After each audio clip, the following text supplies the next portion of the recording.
Would you like to know him? One of the greatest geniuses to have ever lived. Science and art found their embodiment in him. No human thought as broadly as he did, or looked into the future as bravely as he did. He even knocked on the doors of Ottoman sultans to create works in Istanbul. His last words echoed like a whisper, "I have offended God and mankind by not working as hard as I should have." He was Leonardo da Vinci, born on April 15, 1452, in the town of Vinci, Italy. Leonardo had an unusual childhood. His father was a noble notary, and his mother was a servant from the lower classes. This led to his illegitimate birth. According to some claims, his mother was a slave acquired from the Ottoman Empire, and this was suggested as a reason for Leonardo's later interest in Turkish culture. However, there is no definitive proof for this claim. Due to his illegitimate status, he could not legally attend school. Nevertheless, his alcoholic uncle, Francesco, his father's brother, held a great affection for Leonardo and instilled in him his first scientific thoughts. He taught him to question nature and the world. His genius was recognized early on. His talent in drawing caught his father's attention, and he placed him in a famous art school in Florence under the tutelage of Master Andrea del Verrocchio. Verrocchio's workshop was a hotbed where the most brilliant minds of the era were natured, and an event that occurred that would become a turning point in his rise in the art world. When Master Verrocchio received a commission for a painting depicting the baptism of Christ, Leonardo, as an apprentice, was to add drawings of angels to it. When the work was completed, Verrocchio, upon seeing that the most beautiful part of the painting was the angels drawn by Leonardo, reportedly said, "Leonardo, you have surpassed me 100-fold," and, according to accounts, never picked up a brush again. In short, the student had far surpassed the master. From that moment on, Leonardo began to gain recognition throughout Europe. He was still a young boy, yet he was an inventor, a scientist, and in Renaissance Italy, wealthy families were literally lining up to take scientists and artists under their patronage. Da Vinci was one of the brightest stars shining in this period. Now, hold on tight. I want to list Leonardo da Vinci's areas of expertise: philosopher, astronomer, architect, engineer, inventor, mathematician, anatomist, musician, sculptor, botanist, geologist, cartographer, writer, and painter. Furthermore, he could use both his right and left hands, even painting with one hand while writing with the other. What's more, he wrote his notes not in the normal way, but in reverse, from right to left. His writings could only be read with the aid of a mirror. Are you aware of the extraordinary intellect we are facing? Leonardo believed in the right of all living things to live. For this reason, he became a vegetarian. While everyone wore leather and fur, he chose to wear linen. In fact, whenever he saw an animal in a cage, he would buy it and set it free. Beyond all this, anatomy was crucial to him. At night, he would secretly go to examine the bodies of deceased humans. His studies and drawings of human internal organs not only inspire admiration even today, but also paved the way for modern medicine. However, when the church forbade him from working on dead human bodies, he instead studied deceased cattle bodies. The church of the time and most sources depicted him as someone who worked under unconventional conditions. It is claimed that Leonardo disliked physical contact. He believed that reproductive activity and everything associated with it was disgusting. His words were later analyzed by Sigmund Freud, who concluded that Leonardo was frigid. This condition refers to a lack of sexual responsiveness towards other individuals. Based on many of his sayings, Freud stated that Da Vinci suffered from this condition. It is understood that Da Vinci never married, and no relationship with any woman has ever been documented.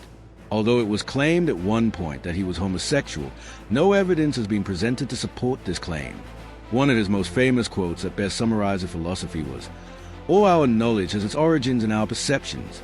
Sciences are born from experience are, in my opinion, vain or full of errors." I wonder if you'd be surprised to hear what else Leonardo da Vinci invented or pioneered. Let's see then. The first helicopter design, with all its details, belongs to him. He did not live long enough to build the design, but Igor Sikorsky, who made the modern helicopter, explicitly stated that he took Leonardo da Vinci's design as an example. He designed a diving suit that allowed breathing underwater, a parachute, and the first armored tank.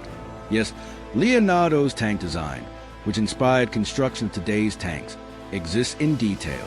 He designed the first machine gun, a submarine, and the first self-propelled automobile. This design laid the foundation for today's automobiles. Even today, the bearing found in many wheeled vehicles is Da Vinci's invention. He also designed the first robots, a mechanical and self-moving lion. Furthermore, a human-sized knight was designed. This self-moving knight was brought to life in recent years based on Leonardo da Vinci's design. Among the inventions made based on his designs after his death are also solar-powered mechanisms. Considering himself a lover of birds, Da Vinci spent a significant part of his day studying the movements of birds and designed various flying devices based on birds. Some were intended for use by two people. He also designed movable bridges to facilitate warfare. Understanding that epidemics stem from societal lack of hygiene, Da Vinci also made designs for cleaner and more ideal cities. In fact, one of the first cities founded by Christopher Columbus in America was inspired by Da Vinci's designs. If we can fly in planes today, if we have cars, helicopters, or drawbridges, or even television, Da Vinci, who lived 500 years ago, played a huge part in these. A very huge part. If it weren't for him, some of these things might never have existed. He was a beloved man of the knights.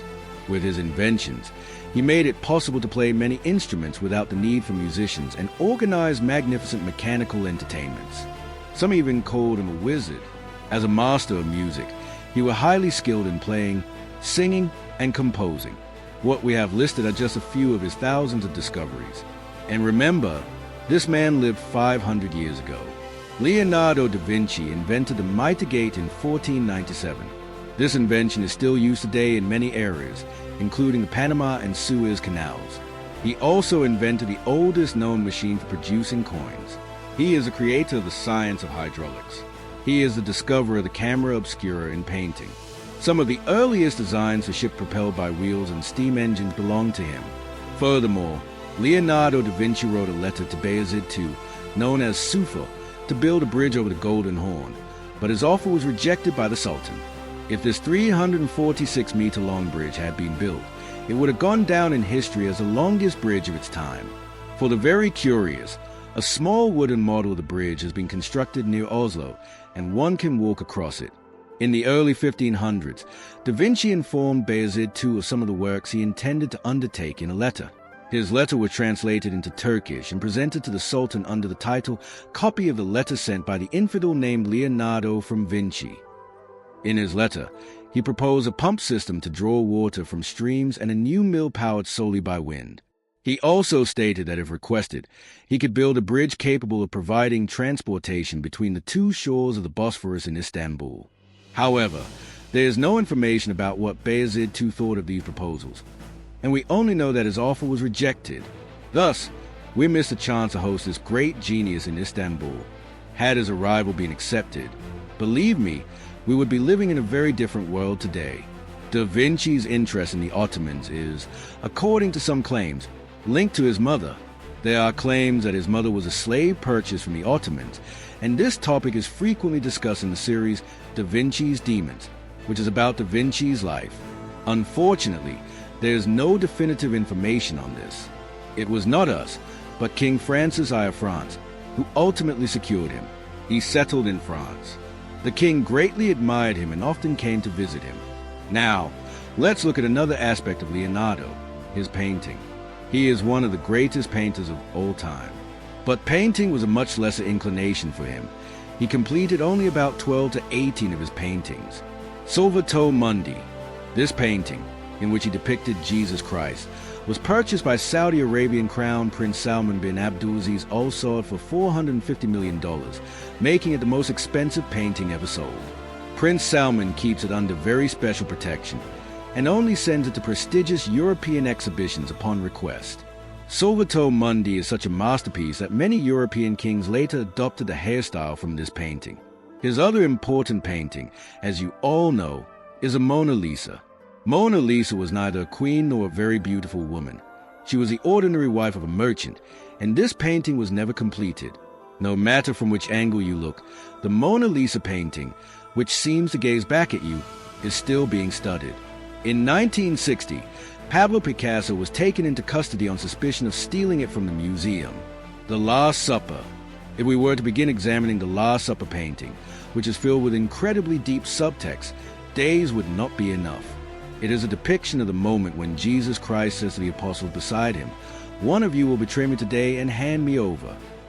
It is actually a fresco painted on a wall and is unfortunately slowly deteriorating. I'd like to give you a few small pieces of information about the colors used. Leonardo da Vinci emphasized blue and orange as contrasting colors. Even today, if you watch a quality series or film, notice that if blue tones are dominant, there will almost certainly be orange in the scene, or vice versa.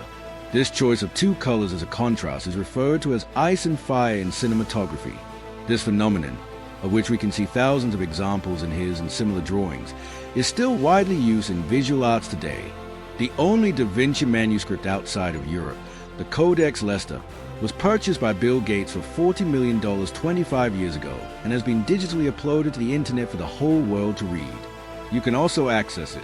This great genius, Leonardo da Vinci, one of the most significant figures in human history, died at his home in France on May 2nd, 1519, at the age of 67. At the time of his death, he was the most respected scientist in all of Europe. It is rumored that he died in the arms of the King of France, but it is known that the king was in another city on May 1st and could not have arrived there within a single day. In his will, he left the main part of his inheritance to his assistant Melzi and to the poor. He was buried in the church of St. Florentine. His last words were, "I have offended God and mankind by not working as hard as I should have." We must know, friends, that our world has seen many scientists and many geniuses. However, none could be like Leonardo. He was a man without time, space, and limits. He was Leonardo da Vinci,